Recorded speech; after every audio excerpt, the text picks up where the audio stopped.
Good morning everyone, welcome back to our classes. So students, आज हम पढ़ने वाले हैं ल्यूकेमिया। ठीक है, आज हम क्या पढ़ने वाले हैं? ल्यूकेमिया। ल्यूकेमिया क्या होता है? ठीक है, तो आज हम ये डिस्कस करेंगे।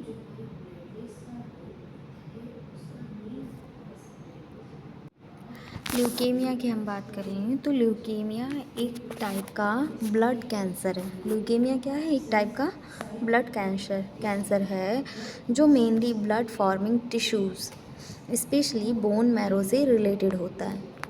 ये किससे रिलेटेड होता है? ये बोन मैरो से रिलेटेड होता है। ठीक है, नॉर्मली हमारे बोन मैरो में 3 इम्पॉर्टेंट टाइप्स की ब्लड सेल्स बनती हैं। ठीक है, 3 इम्पॉर्टेंट टाइप्स की क्या बनती हैं? ब्लड सेल्स बनती हैं। और ये कौन सी होती हैं? आरबीसी, डब्ल्यूबीसीज और प्लेटलेट्स।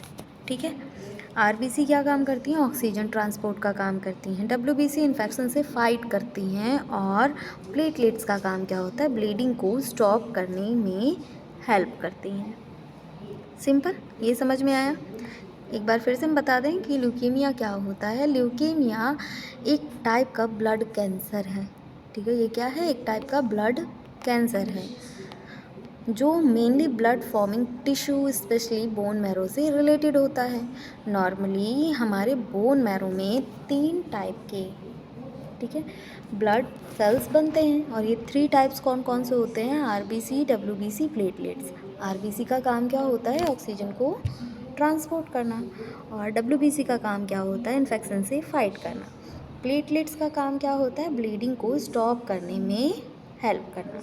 ठीक है, ल्यूकेमिया में कुछ ब्लड फॉर्मिंग सेल में जेनेटिक चेंजेस आ जाते हैं। ल्यूकेमिया में क्या होता है? ल्यूकेमिया में कुछ ब्लड फॉर्मिंग सेल्स में जेनेटिक चेंजेस आते हैं।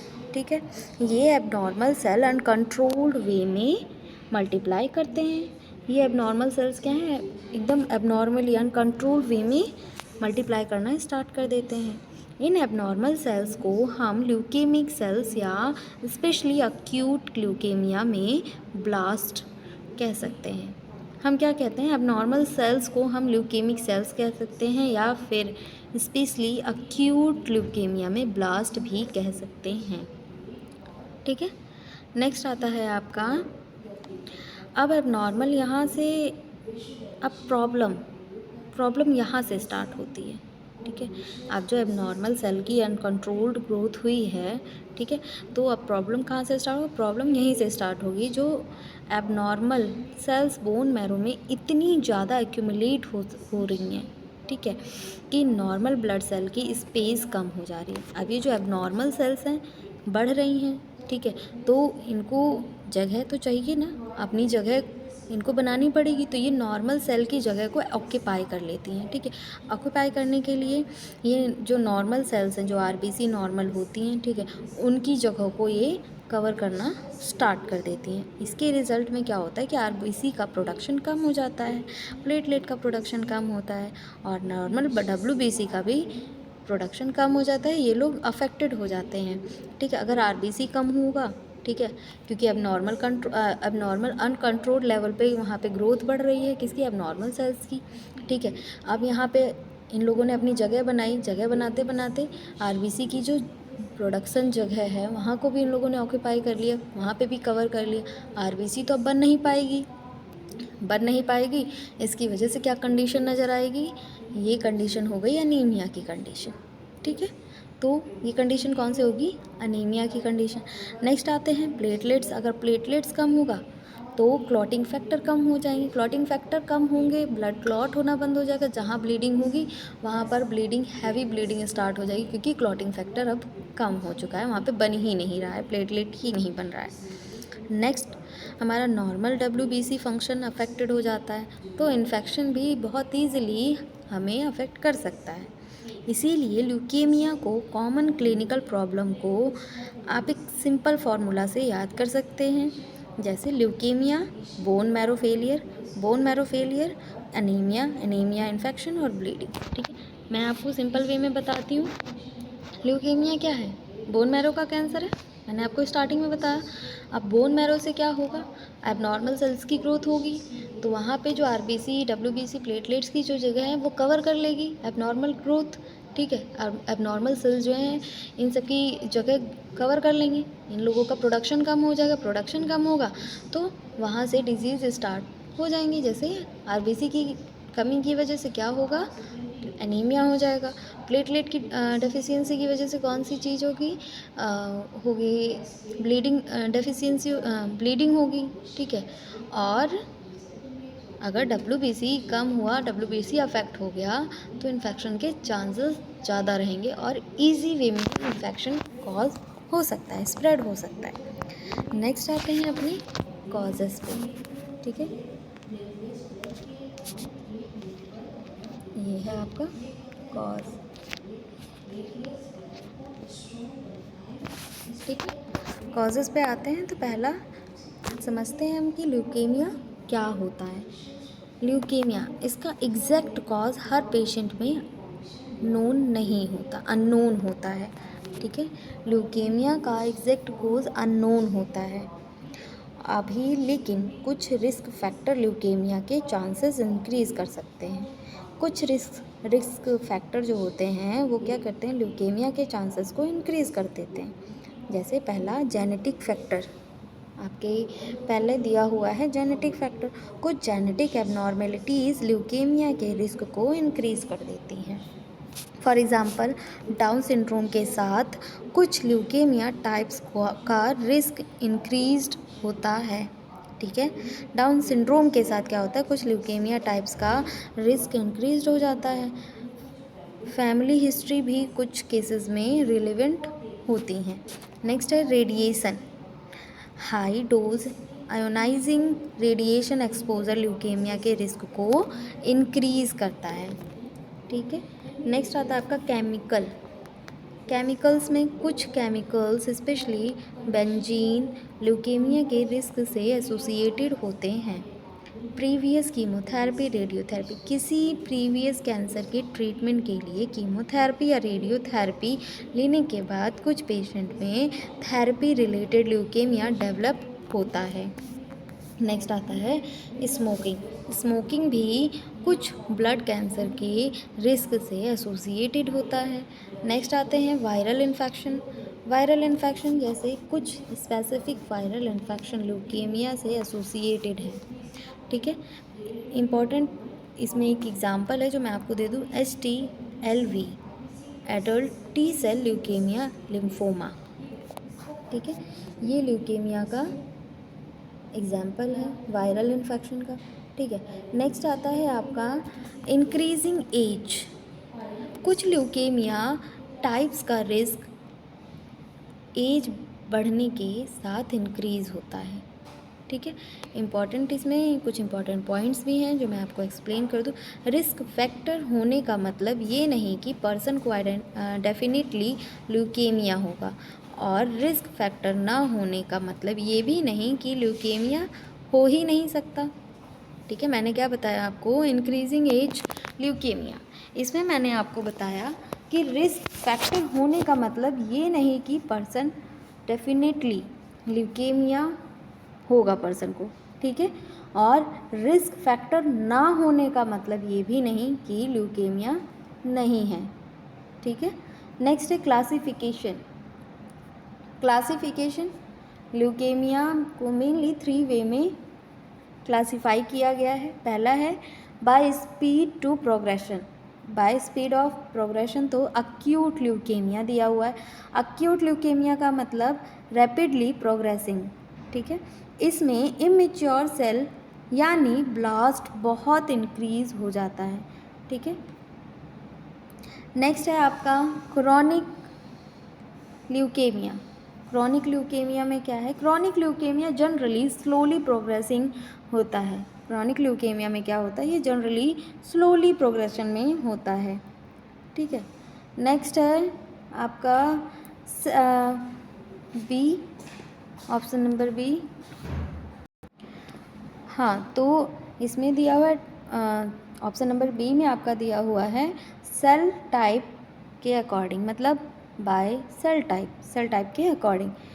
जैसे कि अक्यूट लिम्फोब्लास्टिक ल्यूकेमिया, ठीक है, अक्यूट लिम्फोब्लास्टिक एनीमिया। नेक्स्ट आपका दिया हुआ है अक्यूट माइलॉइड ल्यूकेमिया और क्रॉनिक लिम्फोसाइटिक ल्यूकेमिया और क्रॉनिक माइलॉइड ल्यूकेमिया, ठीक है, ये दिए हुए हैं। इनको मैं आपको अच्छे से एक्सप्लेन कर, चलिए स्टार्ट करते हैं। मैं आपको स्टार्टिंग से बताती हूँ इसमें होता क्या है। अक्यूट लिम्फोब्लास्टिक ल्यूकेमिया मतलब अक्यूट मतलब क्या होता है? अक्यूट मतलब हम जानते हैं कि फास्ट मतलब सडन ऑनसेट होने वाला, ठीक है। अक्यूट ल्यूकेमिया का मतलब है डिजीज़ रिलेटिवली जल्दी डेवलप और प्रोग्रेस करती है। इसमें अक्सर इमेच्योर सेल्स यानी ब्लास्ट बहुत इंक्रीज़ हो जाता है, ठीक है। मैं आपको एक एग्जांपल देती हूँ। जैसे अगर एक फैक्ट्री में अचानक बहुत सारे आधे बने हुए प्रोडक्ट बनने लग गए, ठीक है, और वो जल्दी जल्दी जमा होने लगे, तो ये अक्यूट जैसा है, ठीक है। नेक्स्ट आता है क्रॉनिक। क्रॉनिक क्या है? स्लो। क्रॉनिक ल्यूकेमिया जनरली धीरे धीरे प्रोग्रेस करती है। इसमें सेल्स कंपैरेटिवली ज़्यादा मैच्योर होते हैं, ठीक है। अब जैसे एक फैक्ट्री में प्रोडक्ट बन तो रहे हैं लेकिन प्रोसेस बहुत स्लो चल रहा है, इसे क्या कहते हैं? क्रॉनिक कहते हैं। एक्यूट में क्या था कि उसमें अध बने प्रोडक्ट बहुत सारे बन रहे हैं, ठीक है, एबनॉर्मली तरीके से। और इसमें क्या हो रहा है? प्रोडक्ट बन तो रहे हैं लेकिन इसका प्रोसेस बहुत स्लो चल रहा है, ठीक। तो अभी आते हैं अपने जो हमने बताया लिम्फॉइड और माइलॉइड, इसको समझते हैं, ठीक है। लिम्फॉइड फैमिली से मेनली लिम्फोसाइट रिलेटेड सेल्स बनती हैं। कौन सी सेल्स बनती हैं? लिम्फोसाइट रिलेटेड सेल्स बनती हैं।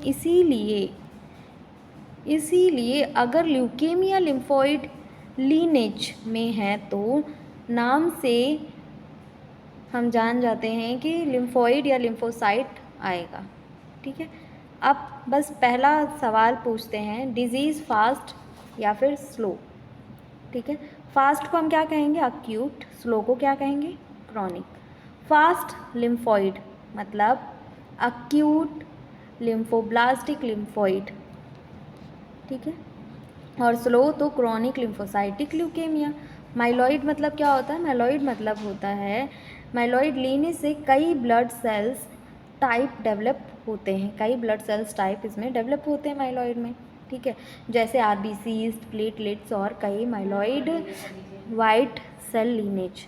अगर ल्यूकेमिया माइलॉइड लीनेज में है तो नाम में माइलॉइड आएगा, ठीक है। मैंने क्या बताया? जैसे मैंने अभी बताया आपको लिम्फॉइड, ठीक है। लिम्फॉइड में क्या था कि इस जो ल्यूकेमिया लिम्फॉइड लीनेज में है तो नाम में क्या आएगा? लिम्फॉइड आएगा, अगर लिम्फॉइड में है तो। और वैसे ही अगर माइलॉइड में है तो क्या आएगा नाम में? अगर लीनेज में है, ठीक है, अगर ल्यूकेमिया माइलॉइड लीनेज में है तो नाम में माइलॉइड आएगा, ठीक है। और माइलॉइड, अब फिर से एक वही सवाल कि फास्ट या स्लो, ठीक है। फास्ट अक्यूट माइलॉइड होता है, ठीक है, अक्यूट माइलॉइड ल्यूकेमिया इसको कहेंगे, और क्रोनिक माइलॉइड ल्यूकेमिया, ठीक है। अभी जैसे मैंने स्पीड के अकॉर्डिंग बताया, ठीक है, स्पीड क्या थी? अक्यूट और क्रॉनिक। सेल लाइन में क्या था? Lymphoid myeloid, lymphoid myeloid. Leukaemia acute lymphocytic leukaemia और फिर अक्यूट माइलॉइड ल्यूकेमिया। क्रॉनिक में भी सेम यही था, chronic lymphocytic leukaemia, chronic myeloid leukaemia, ठीक है। नेक्स्ट है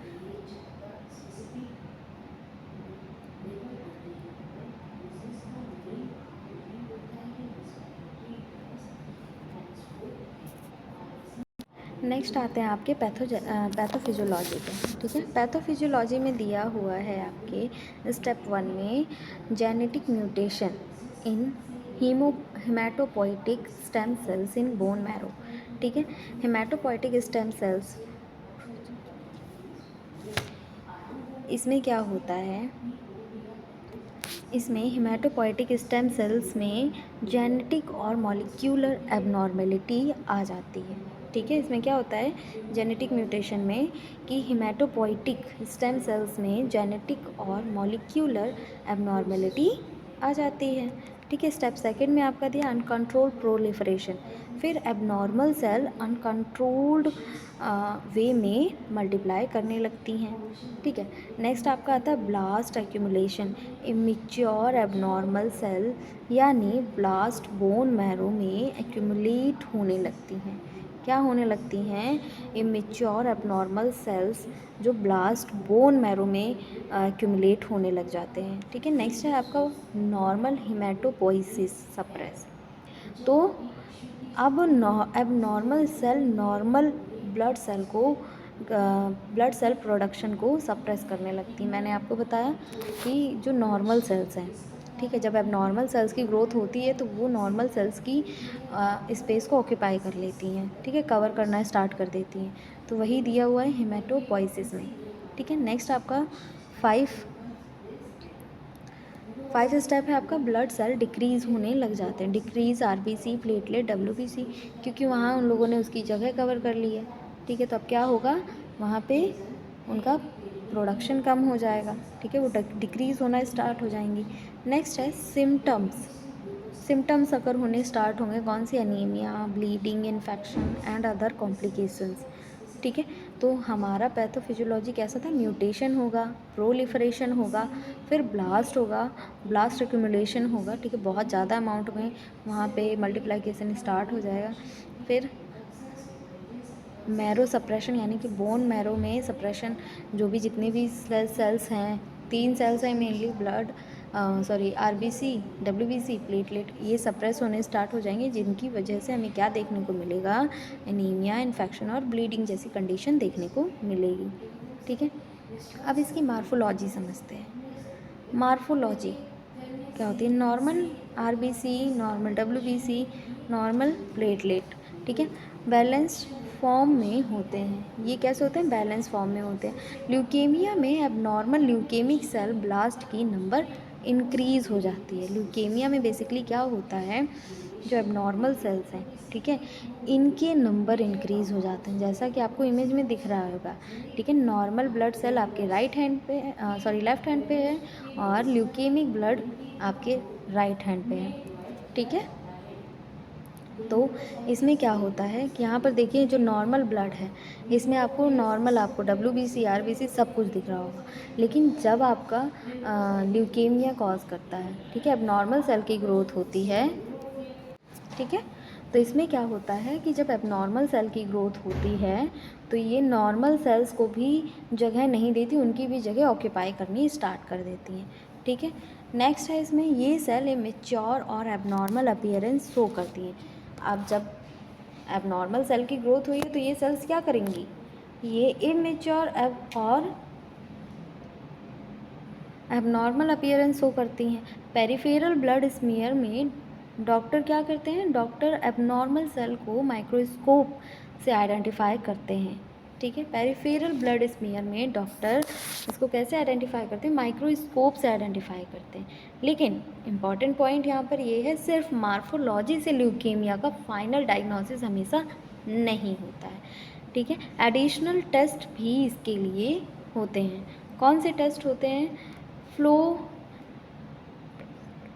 सिप्टोमेट्री, जेनेटिक स्टडीज़ और molecular test, bone marrow examination. ठीक है, अब आते हैं इसकी क्लिनिकल फीचर पे। क्लिनिकल फीचर क्या है इसका? ल्यूकेमिया पेशेंट में सिम्टम्स क्या क्या होंगे? तो ल्यूकेमिया पेशेंट में मेजर 3 सिम्टम्स होते हैं। ठीक है, 3 ग्रुप्स होते हैं, सिम्टम्स के 3 ग्रुप्स होते हैं। पहला आपका है सिम्टम्स ड्यू टू अनीमिया के सिम्टम्स। तो आरबीसी इसमें डिक्रीज़ होती है, तो इसमें फटीग, वीकनेस, पैलर और ब्रीथलेसनेस होता है। और क्यों होता है? क्योंकि आरबीसी ऑक्सीजन कैरी करती है। ठीक है, आरबीसी का काम क्या होता है? आरबीसी ऑक्सीजन कैरी करती है। ऑक्सीजन अगर कम हुई तो ऑक्सीजन की डिलीवरी कम होगी, आरबीसी अगर कम हो गया तो ऑक्सीजन की डिलीवरी कम हो जाएगी, और ऑक्सीजन की डिलीवरी कम होगी तो फटीग और वीकनेस होगी, ब्रीथलेसनेस भी होगी। ठीक है, नेक्स्ट है इन्फेक्शन के सिम्टम्स, मतलब symptoms due to infection. Normal WBC function affected होने पर इन्फेक्शन का रिस्क इंक्रीज होता है। पेशेंट को fever, chills, sore throat, recurrent infection होते हैं। ठीक है, पुअर इम्यून डिफेंस, जिसकी वजह से क्या होता है, इन्फेक्शन कॉज होता है। नेक्स्ट है ब्लीडिंग। ब्लीडिंग के सिम्टम्स, प्लेटलेट्स कम होने पर ब्लीडिंग टेंडेंसी इंक्रीज होती है। क्या होता है, ब्लीडिंग टेंडेंसी इंक्रीज होती है। इसके सिम्टम्स क्या होते हैं, एजी ब्रूइशिंग, ठीक है, पेटैची और नोज़ ब्लीडिंग, गम ब्लीडिंग। पेटैची क्या होता है, पेटैची होता है स्किन पर टिनी red purple pin point spot होते हैं जो स्मॉल ब्लीडिंग के रिजल्ट में अपीयर होते हैं। ठीक है, ये होते हैं पेटैची। नेक्स्ट है अदर सिम्टम्स। अदर सिम्टम्स में क्या आते हैं, बोन पेन होता है, वेट लॉस होता है, loss of appetite, enlarged lymph node, enlarge spleen और इनलार्ज लीवर भी इसमें होता है। नेक्स्ट है, ये सिम्टम्स सिर्फ ल्यूकेमिया में नहीं होते, इसीलिए सिम्टम्स के बेसिस पर खुद डायग्नोसिस नहीं करना चाहिए। नेक्स्ट आते हैं हम अपने डायग्नोसिस पे। डायग्नोसिस में आपका दिया हुआ है,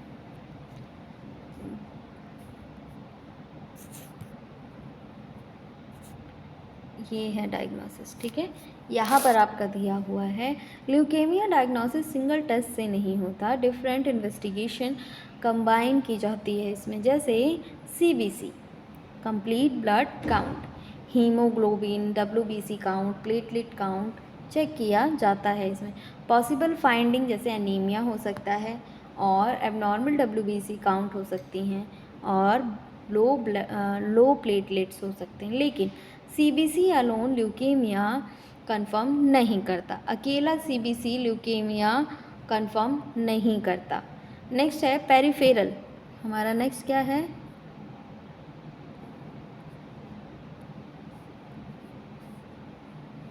पेरिफेरल ब्लड स्मीयर। ब्लड को माइक्रोस्कोप से एग्जामिन किया जाता है, डॉक्टर एबनॉर्मल सेल और ब्लास्ट को आइडेंटिफाई करते हैं। ठीक है, नेक्स्ट आता है हमारा bone marrow aspiration and biopsy. ये ल्यूकेमिया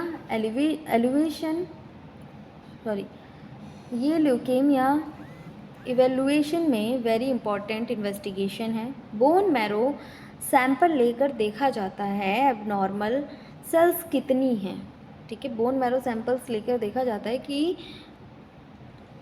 एबनॉर्मल सेल्स कितनी हैं, ब्लास्ट कितने हैं, और सेल मॉर्फोलॉजी क्या है। ठीक है, नेक्स्ट है आपका इम्यूनोफेनोटाइप, फ्लो साइटोमेट्री। ठीक है, फ्लो साइटोमेट्री एबनॉर्मल सेल के मार्कर को आइडेंटिफाई करती है। इससे हेल्प मिलती है डिटरमाइन करने में कि सेल्स लिम्फोइड हैं या माइलॉइड हैं।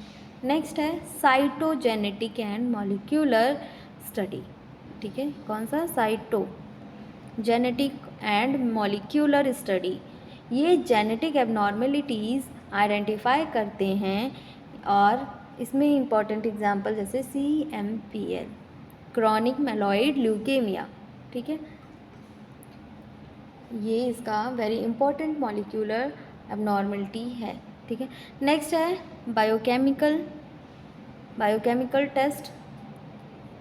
बायोकेमिकल टेस्ट में पेशेंट की ओवरऑल हेल्थ और ऑर्गेन फंक्शन इवेल्युएट करने के लिए एडिशनल बायोमैकेनिकल टेस्ट किए जाते हैं। डायग्नोसिस सीक्वेंस एक बार मैं आपको फिर से बता दूं, पहले हम CBC करते हैं, और CBC अकेला ही नहीं आइडेंटिफाई करता है कि ल्यूकेमिया है। ठीक है, उसके बाद स्मीयर होता है, बोन मैरो और फ्लो साइटोमेट्री और जेनेटिक मॉलिक्यूलर टेस्ट, ये सब टेस्ट मिलकर कंफर्म करते हैं कि ल्यूकेमिया है या नहीं है। नेक्स्ट आते हैं अपने ट्रीटमेंट पे। ट्रीटमेंट क्या होती है?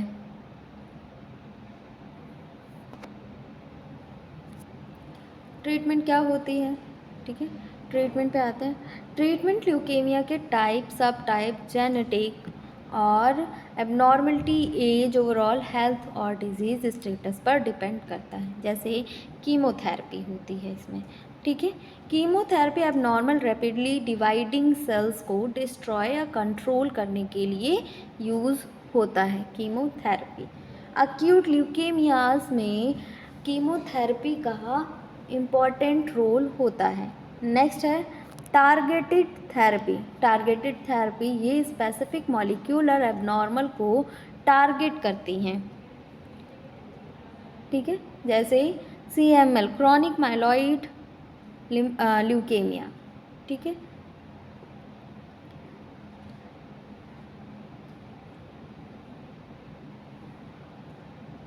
जैसे कि इसमें एक एग्जाम्पल में दिया हुआ है इमेटिनिब इन CAML, ठीक है। नेक्स्ट है आपका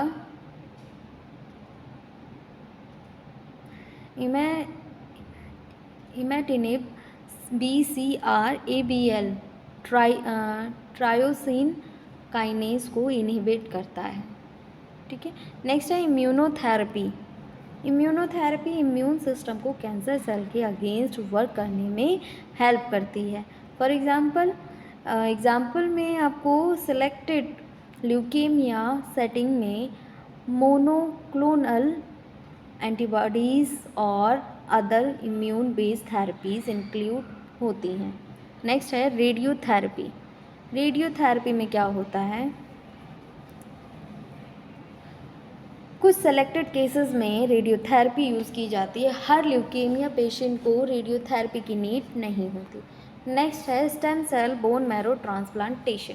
selected patient specially certain high risk और रिप्लेस्ड केसेस में haematopoietic stem cell transplantation important treatment option होता है।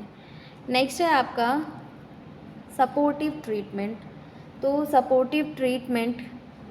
सपोर्टिव केयर भी बहुत इम्पॉर्टेंट है। सपोर्टिव ट्रीटमेंट भी बहुत इम्पॉर्टेंट है। इसमें नीड के अकॉर्डिंग जैसे blood transfusion, platelet transfusion, antibiotics, antimicrobials, growth factor, fluid और न्यूट्रिशनल सपोर्ट इंक्लूड होते हैं, ठीक है। नेक्स्ट आपका कॉम्प्लिकेशन।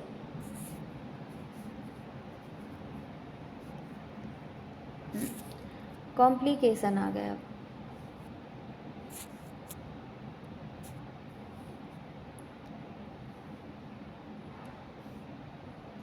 कॉम्प्लिकेशन में है आपकी severe anaemia. Severe anaemia RBC कम होने पर सीवियर फटीग और ब्रीथलेसनेस होती है।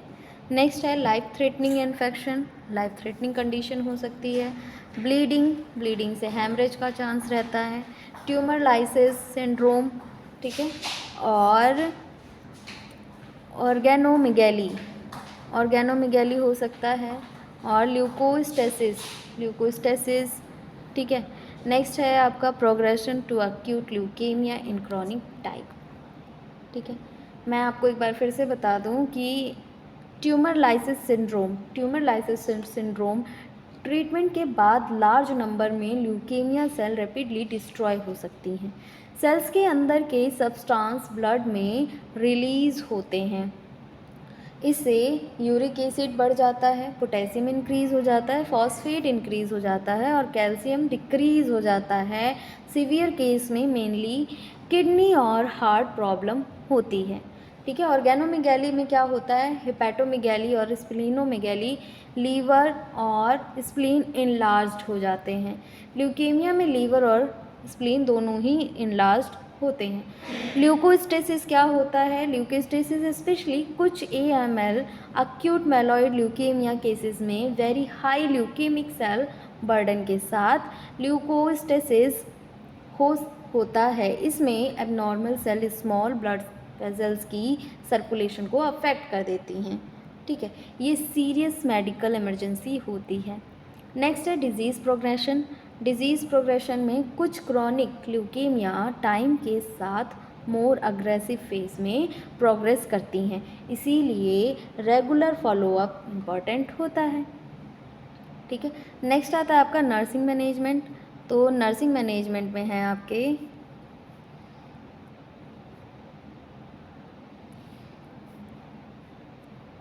नर्सिंग मैनेजमेंट में वाइटल साइन मॉनिटर करना चाहिए। इसमें क्या मॉनिटर होता है वाइटल साइन में? Temperature, pulse, BP, respiratory rate और ऑक्सीजन सेचुरेशन, ये सब इसमें हमें क्या करना चाहिए? मॉनिटर करते रहना चाहिए। नेक्स्ट है infection prevention. Strict hand wash, hand hygiene करने चाहिए। ठीक है, आपकी हैंड हाइजीन प्रॉपर होनी चाहिए। असेप्टिक टेक्निक यूज़ करना चाहिए और infection precaution, patient education. Next है ब्लीडिंग प्रिकॉशन। ठीक है, ब्लीडिंग प्रिकॉशन, अगर प्लेटलेट लो है तो ब्लीडिंग का रिस्क हाई होता है। ठीक है, नेक्स्ट है आपका न्यूट्रिशन। पेशेंट को एडिक्वेट न्यूट्रिशन प्रोवाइड करनी चाहिए। प्रोटीन और कैलोरी एडिक्वेट होनी चाहिए पेशेंट की कंडीशन के अकॉर्डिंग। नेक्स्ट है fluid intake. Adequate fluid intake encourage किए जाते हैं और अगर फ्लूइड रेस्ट्रिक्शन नहीं है तो। ठीक है, नेक्स्ट है सीबीसी। सीबीसी मॉनिटरिंग मतलब HB+ WBC+ प्लेटलेट मॉनिटर करनी होती है। इसमें ये ट्रीटमेंट रिस्पॉन्स और कॉम्प्लिकेशन को आइडेंटिफाई करने में हेल्प करती है। नेक्स्ट है rest and activity. Rest and activity में दिया हुआ है ल्यूकेमिया में फटीग कॉमन हो सकती है। ठीक है, इसके बाद इमोशनल सपोर्ट। इमोशनल सपोर्ट में है कैंसर डायग्नोसिस पेशेंट के लिए इमोशनली डिफ़िकल्ट हो सकता है। ठीक है, तो उसको हम लिसन करेंगे, मतलब अच्छे से उनको सुनेंगे, उनको सपोर्ट देंगे, ठीक है, उनके सारे डाउट्स क्लियर करेंगे। ठीक है, लास्ट है पेशेंट एजुकेशन। तो पेशेंट को ट्रीटमेंट और साइड इफ़ेक्ट के बारे में एक्सप्लेन करेंगे। स्पेशली पेशेंट को बताना इम्पॉर्टेंट है कि fever, unusual bleeding, severe weakness, breathing difficulty और वॉर्सन सिम्टम्स को इमीडिएटली रिपोर्ट करना है।